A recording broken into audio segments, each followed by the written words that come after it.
Şimattan hon. Asma. Varsile. What?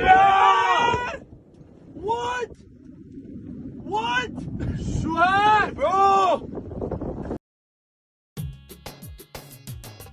Hoy vamos a hablar de el Líbano, un país detonado.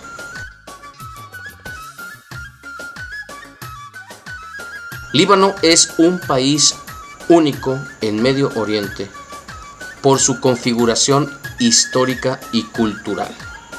La explosión de hace unos días no es sino una cuenta más en el largo rosario de sufrimiento de este pueblo.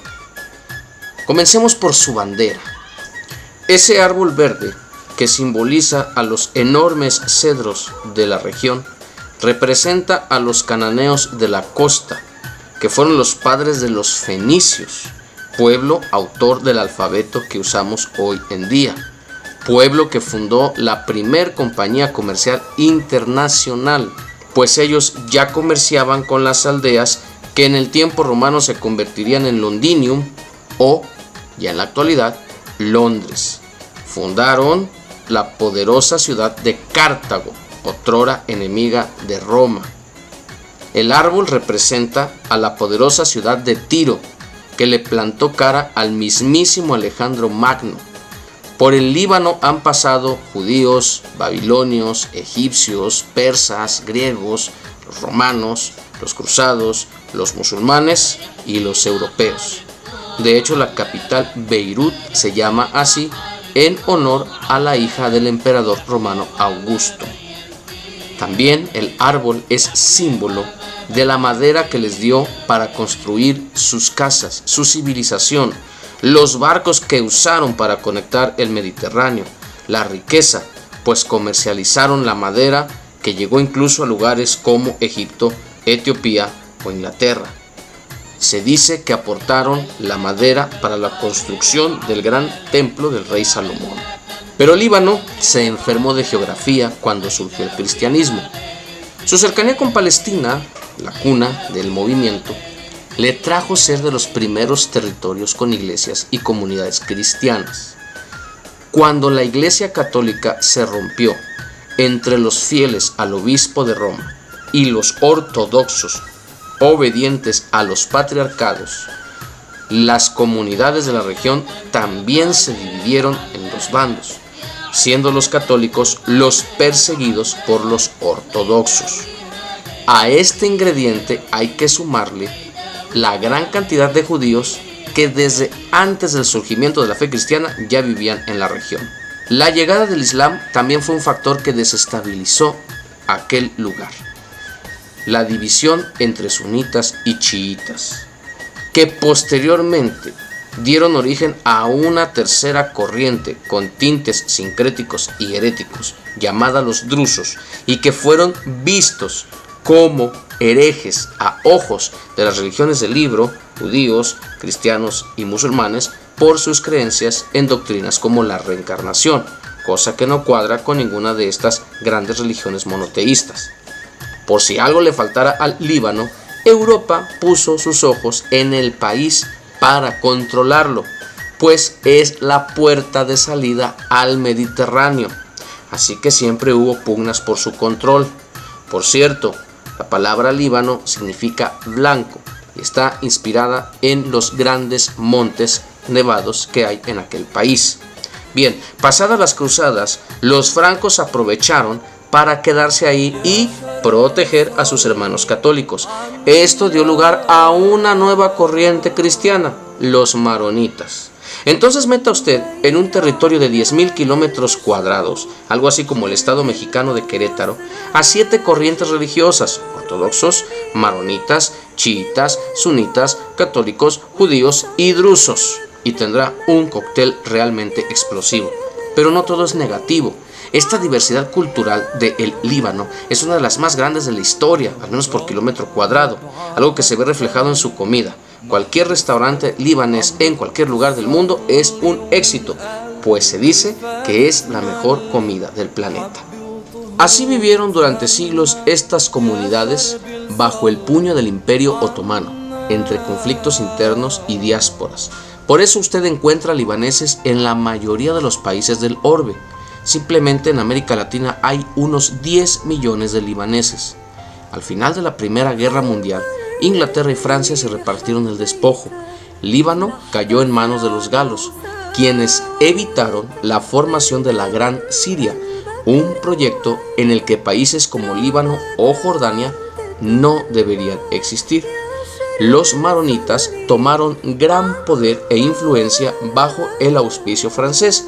No olvidemos que eran los descendientes de los cruzados francos. Líbano fue siempre vigilado, pues sus conflictos internos tienen representantes en todos los países musulmanes. Una guerra en Líbano es involucrar a todos, desde Turquía hasta Arabia o hasta Irán. El país ganaría su independencia en 1946. Estableció una república con un estado confesional que reconocía todas las corrientes religiosas. Dividió los poderes del gobierno entre las facciones principales, acuerdo que se mantiene hasta el día de hoy. El presidente debe ser maronita, el presidente del parlamento debe ser chiita y el primer ministro debe ser sunita. El parlamento a su vez se divide en 4 partes iguales, la cuarta sería para los drusos. El país fortalecería su banca y su turismo. Los hoteles de Líbano se hicieron muy famosos por todo el mundo. Su crecimiento fue tal que llegó a ser llamado la Suiza de Oriente. Su estilo tan occidental en medio de lo que es el Oriente Próximo fueron un imán para los europeos en cuanto a inversión y en cuanto a turismo. Pero el sueño no duraría siempre. El nacimiento del Estado de Israel en 1948 trajo consigo la expulsión de los palestinos hacia Jordania. Jordania los expulsaría hacia el Líbano. Esto comenzó a desestabilizar a la nación. El panorama fue aprovechado por Siria, quien buscaba su proyecto de la Gran Siria, y se fortalecería para traer más conflictos. Siria quería absorber al Líbano. Israel quería fortalecerlo, pero para usarlo como un escudo ante sus enemigos sirios. Por si fuera poco, y por si Líbano ya no tuviera bastantes divisiones, el equilibrio acabaría de romperse, pues no solamente la religión causaba bandos. El país fue establecido de una forma en la que cada religión, cada corriente tenía su barrio, su escuela, su mercado, su centro social. Pero también las diferencias sociales terminaron por desquebrajar el equilibrio de cristal libanés. Los católicos, los maronitas y los ortodoxos fueron la población que concentraba la riqueza, vivía en las ciudades y eran los dueños del trabajo. Los musulmanes, por su parte, habitarían el campo, serían la mano de obra barata y vivirían en la pobreza. Fue en una boda en la que hubo una matanza que hasta el día de hoy no se sabe quién la provocó, si católicos o musulmanes, lo que dio el inicio en 1975 para una cruenta guerra civil. Los vecinos se mataron entre sí durante 17 años en un todos contra todos. Siria e Israel aprovecharon para invadir el país y fragmentarlo. Esto se convirtió en una de las guerras más aterradoras del siglo XX. Europa, Estados Unidos, Rusia, Irán, Turquía, Arabia, los demás países árabes, todos intervinieron en el Líbano, convirtiéndolo en lo que ahora nosotros vemos que está sucediendo en Siria, pero hace 40 años. El Líbano quedó colapsado. La guerra lo acabó. Actualmente la situación del Líbano es muy complicada. No ha logrado levantarse del todo de la guerra. Tampoco ha podido quedar fuera del conflicto sirio, pues han llegado más de 1,5 millones de refugiados sirios a su frontera, lo que representa el 25% de su población. Esto es un colapso total. Además, se ha convertido en un país que da refugio a grupos anti-israelíes de gran calibre como el Hezbollah, apoyado por Irán. La crisis económica es brutal, 25% de desempleo. La renuncia en octubre pasado de su primer ministro, una moneda depreciada. Es más, Líbano ya cayó en impagos por primera vez en su historia. Deben el 148% de su PIB. son calificados como el país número 81 de 196 en calidad de vida. Hay constantes cortes de luz, no hay agua potable y en cuanto a corrupción son el país 141 de 180. El gobierno ha estado tan desesperado que ha querido imponer impuestos incluso a los mensajes de voz de WhatsApp, algo en lo que ha reculado por las manifestaciones sociales. Y a todo esto hay que sumarle el caos que dejará el COVID-19 tras su paso.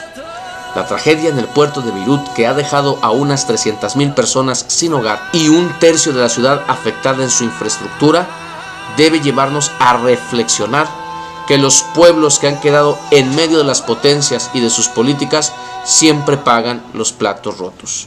Solo podemos decir que Dios bendiga al pueblo libanés, un país pequeño, pero con una historia riquísima, profunda y grandiosa, con la que todos estamos en deuda. Un saludo de su amigo el burro Benjamín. Nos vemos en un próximo video.